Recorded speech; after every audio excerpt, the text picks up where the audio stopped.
So good day everyone. I'm here to discuss about QDSA.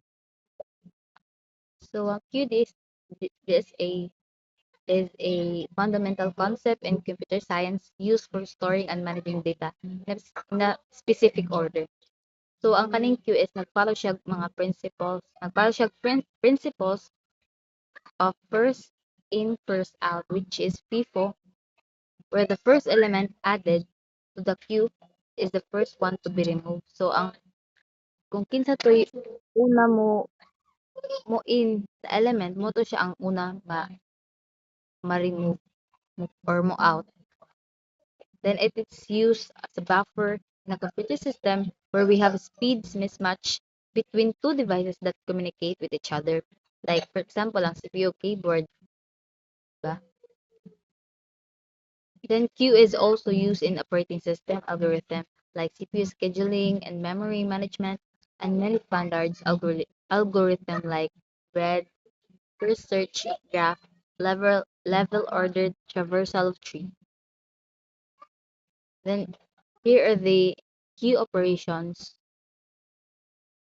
There is in queue, DQ, peak, and empty. And is empty. The first is queue. So the enqueue functions insert an element to the queue. Through the rear pointer, we need to check for queue overflow before adding the new element. So ang kaning enqueue mo siya ang pag-insert or pag-add og sa ka-element through the rear pointer.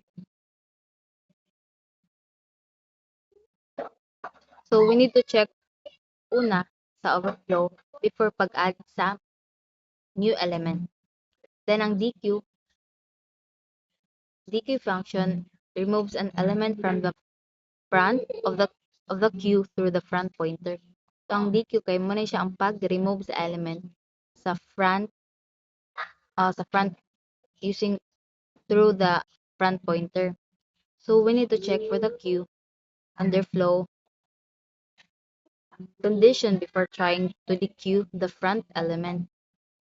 Then ang peak, the peak function returns the front most element of the queue. If the queue is empty, it returns -1. So ang peak mo ni siya ang pagkita at the front item without removing it. Then ang is empty function will check whether the queue is empty or not. So ang is empty, i-check niya if the queue has any items in it or wala. When we initialize a queue, we set the front -1 and the rear 0. So we know that when there are no elements in the queue, the front rear is -1. Then here are the implementation of a queue in a C programming. So we can implement a queue in a C using either an array or a linked list. In this article, we will use the array data structure to store the elements. The insertion in the queue is done at the back of the queue and the deletion is done at the front. So muna siya. Like ang insertion sa queue is madan siya at the back and then pag deletion madan siya at the front. So maning kita ka aning sa like na green kaning na man siya ang pag-insert, then ang kaning DQ sa front man siya ang pag-deletion. So we maintain two index pointers, front and rear. So maning ang we can see here that um that the new rear is 9 and the new front is 3 because the 2 is ma-remove naman siya. So ang the queue nag-consist of two basic operations in queue which adds elements to the queue. Muna to ko ingon na kuan ang pag-insert niya. Ang in queue mo na siya pag-add og element while ang DQ mo na siya ang pag-remove or deletion sa element. Then queue implementation, array based and linked list. So first, so array based queues are and list based queues are two common implementation of the queue data structure in computer science. So first is array-based queues. Use an array as the underlying data structure to store the elements of the queue. So kanina siya na implementation. Ang elements ay na-added siya to the rear, which is a rear of the array, and removed from the front of the array. So this operation is known as NQ and DQ respectively. So one advantage of the array-based queues is that they have constant time access to any element in the queue. However, the size of the array needs to be fixed o kailangan fix ang size sa array at the time of creation, and if the queue becomes full, it needs to be resized. So if ang queue is kanang puno naga siya, kailangan yun na siya i-resize, which can be an expensive operation. Then ang list-based queues, on the other hand, use a linked list as the underlying data structure. So each node in the linked list represents an element in the queue, and the first node represents the front of the queue, while the last node represents the rear of the queue element. Elements are added to the rear of the list and removed from the front of the list.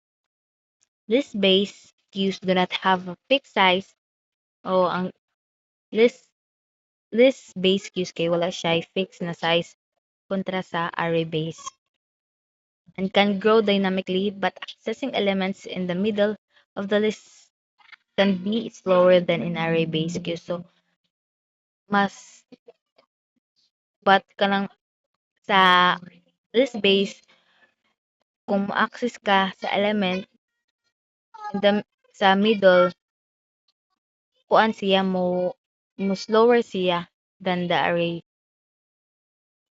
So ang array is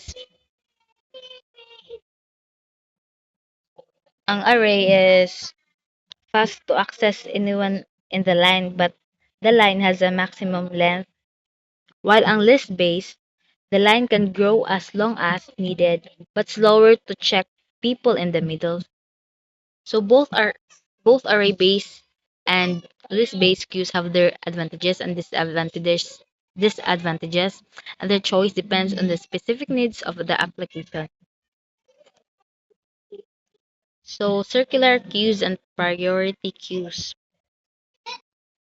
So a circular queue is an extended version of the normal queue, where the last element where the last element of the queue is connected to the first element of the queue, forming a circular. So here are the characteristics of the circular queues. So it has fixed size, then wrap around when the rear and reaches the end of the queue, it wraps around the front if there is a space. So like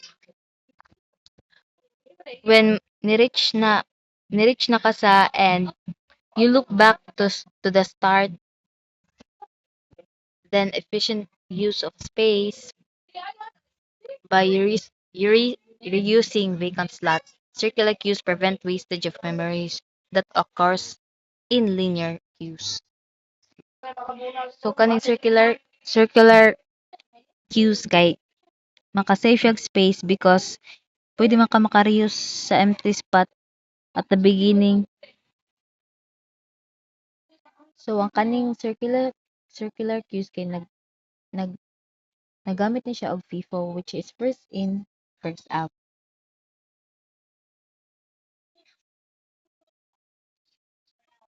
Then the priority queues. So kani siya a priority queues is an abstract data type where each element is associated with a priority. Elements are dequeued based on their priority rather than their order in the queue, with higher priority elements being served before lower priority ones. So, ang kaning priority queues kay di na siya wa na siya nag-follow sa FIFO. Unlike sa mga regular queues,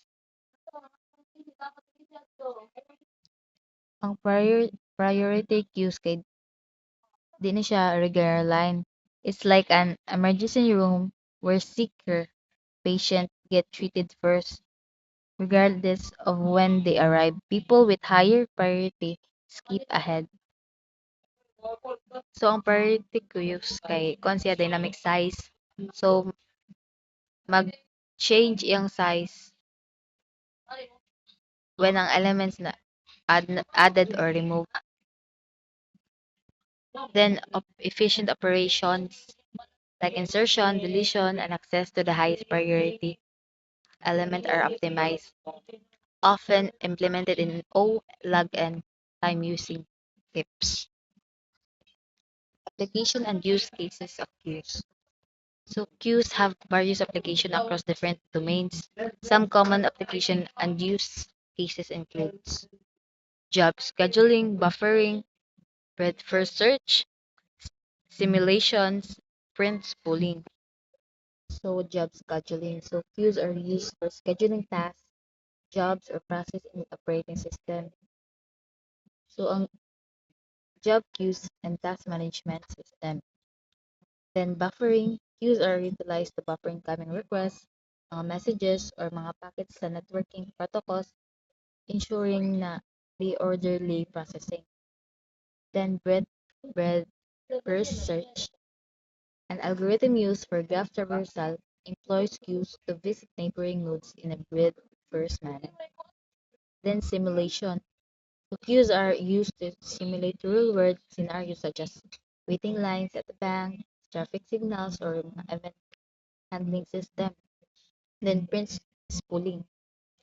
Printers employs queues to manage print jobs, ensuring they are processed in the order they want they are received.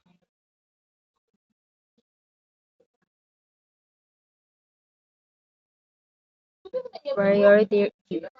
So priority queues, muna to ko giingon gani na queues siya where some items are more important than others and get processed first. So the representation of priority queues in C. So priority queues can typically implemented using the data structure that can efficiently support the required operations. Mostly commonly, most commonly binary heaps. So the binary heap is a cop complete binary tree where each node is smaller than its children. Than its than or or larger than its children. It can ensuring the retrieval of the node with the highest or the lowest value. So usually built using a heap. So a tree structure where parents are always bigger than their children. So this makes finding the highest priority item super fast. So muna siya ang pag-track sa priority queues. So here the structure. So type def stack, then int items max. So here we're defining our structure name priority queue and in int items max is an array to store the elements. Max is a predefined constant not shown in the image. Then an int size is an integer to keep track of the number of elements currently in the queue.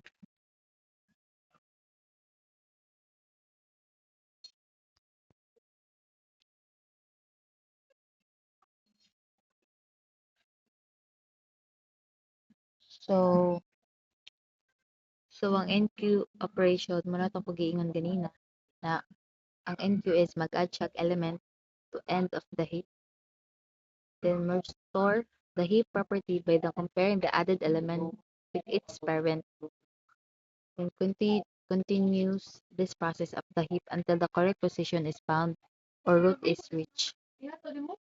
Then the dequeue,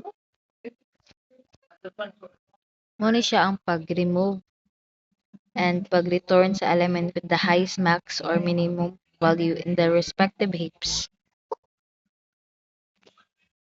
So here the time and space complexity. So the time complexity O log n, where is n is the number of nodes. Space complexity On, where is n is the number of elements in the priority queue. Then the application of the priority queue in C. It can apply on the use in Dijkstra's and Grimm's algorithm for finding the shortest path and the minimum spanning trees in graph theory. Then it pag-utilize sa CPU, scheduling the operating system to manage process scheduling and to apply in the network routers for bandwidth management to handle packet transmission priority. Use in event simulation to manage events based on their scheduled time. So here are the code snippet in array-based priority queue. So here, a priority queue name queue is initialized, then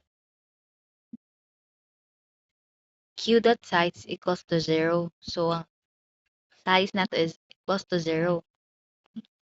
Then elements with values 10, priority 2, 20, priority 1, and 30, priority 3 are equid, include, I mean. So the dequeue function retrieves elements based on priority. Lower value means higher priority. So the resulting in the output of 20, then 10, then 30. So muna siya ang output. Then here are the code snippets in heap-based priority. So here we can see that the elements are included with value priority pairs, which is 10 to 21 and 33. So the priority queue is heap-based, meaning elements are dequeued based on their priority. Like sa higher priority first, as 30 with priority 3 is first. So the sequence of dequeued elements is 30, then 10, then 20. So here are the conclusion for this topic. So priority queues are the versatile and essential the data structures in the computer science. It can useful for any scenario where the elements must be processed according to their importance rather than just their order of their arrival. So efficient implementation of the priority queues, particularly using heaps, and allowing for the higher performance handling of the dynamic priority-based data, make them indispensable in the fields of ranging from the system design to algorithm optimization. So that's all for the queue data structure algorithm.